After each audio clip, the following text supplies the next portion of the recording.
G'day guys, thanks for dropping in, and I just wanted to share with you a tip that I've only just kind of got to grips with really, and it's actually a really cool one to pick up on, and I call it the EVF Trap. As you will know, with mirrorless cameras, one of the great advantages is the fact they have an electronic viewfinder that allows you to see the effects of the exposure settings you're changing immediately as you change them in the viewfinder screen right before you even take the photograph.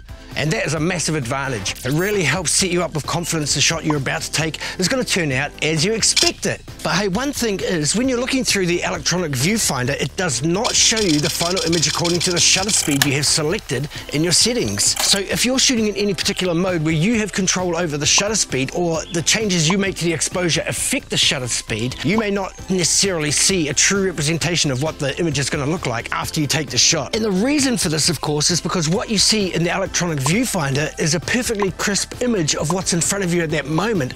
But after you've taken the shot, the effects of the length of the shutter speed can have a big impact on your final results. Of course, it could introduce things such as motion blur or camera shake.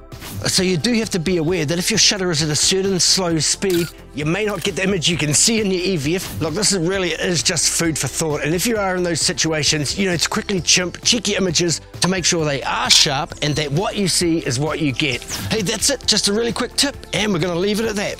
Thanks for watching, we'll catch you next time. Bye.